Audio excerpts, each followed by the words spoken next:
Hitting $100,000 in your savings or retirement account is one of the most celebrated financial milestones in America. For decades, the middle class has been sold a dream.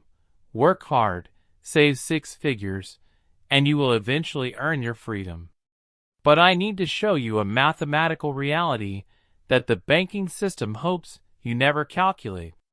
If you stop at $100,000, or if you are approaching retirement age and this is your entire safety net, you are walking completely blind into a financial trap. Today, we are going to look at the exact, brutal math of what $100,000 actually buys you in modern America. We will calculate the silent taxes, the hidden fees, and the absolute reality of your lifestyle. Welcome back to Nick Capo. Let's strip away the emotion and look at the numbers. To understand your reality, we must use the ultimate rule of retirement, the 4% rule. This rule dictates that you can safely withdraw 4% of your invested money each year without running out. Let's do the math on your $100,000. 4% of $100,000 is exactly $4,000 a year. Divide that by 12 months. That leaves you with $333 a month. $333. That doesn't cover groceries. It doesn't cover utilities. It means your $100,000 nest egg is statistically equivalent to the poverty line. So how do people survive? They rely on the government. Because your $100,000 portfolio only generates $333 a month, you are now completely dependent on the system. You are at the mercy of Social Security. As of right now, the average monthly Social Security check for a retired worker in the U.S. is roughly $1,900. So let's combine your resources. You have $1,900 from the government, plus your $333 from your $100,000 portfolio. Your total monthly income is $2,233. Before taxes. Is $2,200 a month enough to survive? Barely. But here is the trap. Social Security was designed to be a supplement, not a lifeline. And right now, the Social Security trust funds are facing a massive depletion cliff.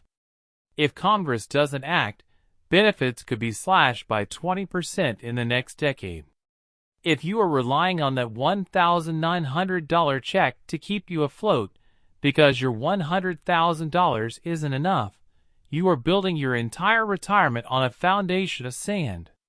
If your total income is $2,200 a month, your geographic freedom is officially gone.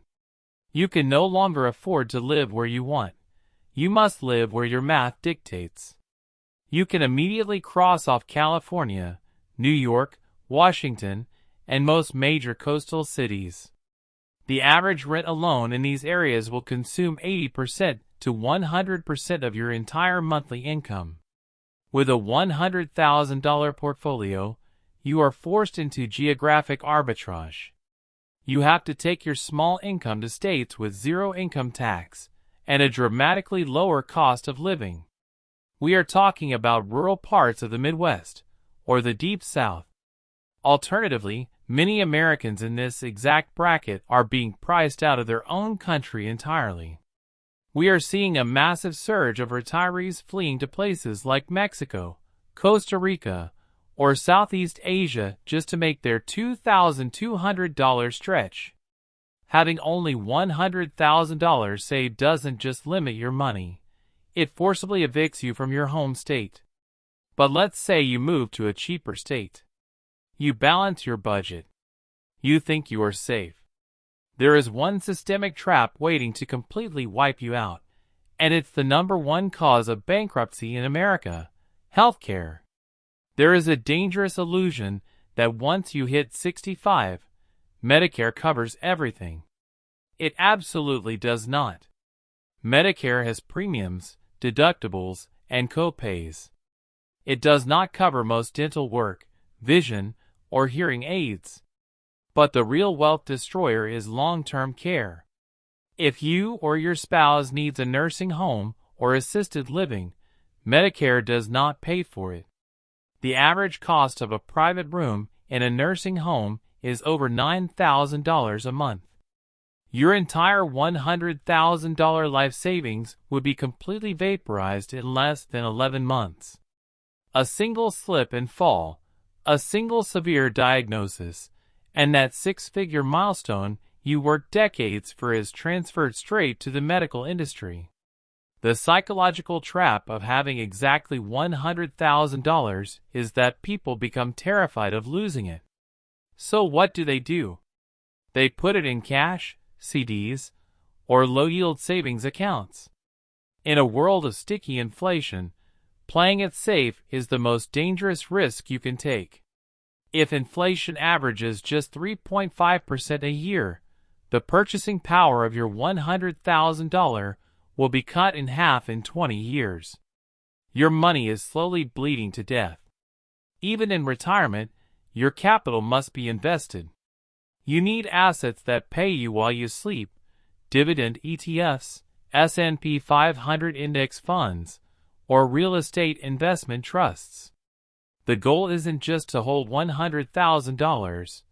The goal is to make that $100,000 generate yield that outpaces the rising cost of groceries and gas.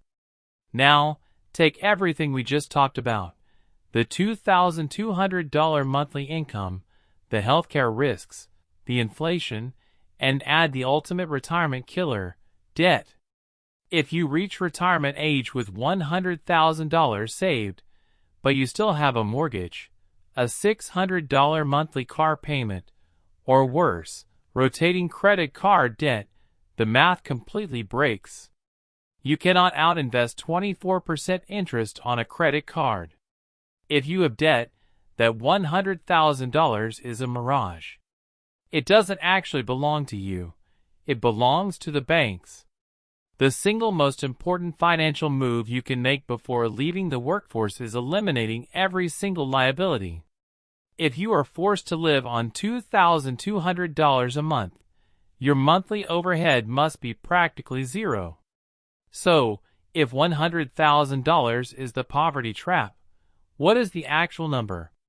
What happens when you hit the next massive psychological milestone? $500,000. Can you safely retire on $500,000? Let's run the exact same math.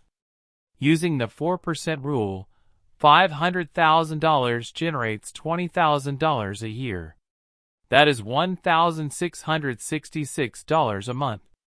Add your $1,900 Social Security check, and you are sitting at roughly $3,566 a month. Is it better? Yes. But is it financial freedom? No. At $500,000, you are still one major medical event away from a crisis. You are still driving a used Honda, clipping coupons, and stressing over the rising cost of property taxes. The harsh reality of modern America is that the definition of wealth has shifted. $1 million is the new baseline. $100,000 is the new zero. But here is the good news. The first $100,000 is the hardest. Once you cross it, compound interest begins to take over. If you stop buying depreciating liabilities, stop falling for the subscription traps, and aggressively funnel your income into cash-flowing assets, you can escape the math. The system wants you to stay broke. It's up to you to build the wealth. If you want to see the exact blueprint of how high-income earners are shielding their money from the 2026 tax cliff, click the video on the screen right now. Subscribe to Nick Capital, and I'll see you in the next one.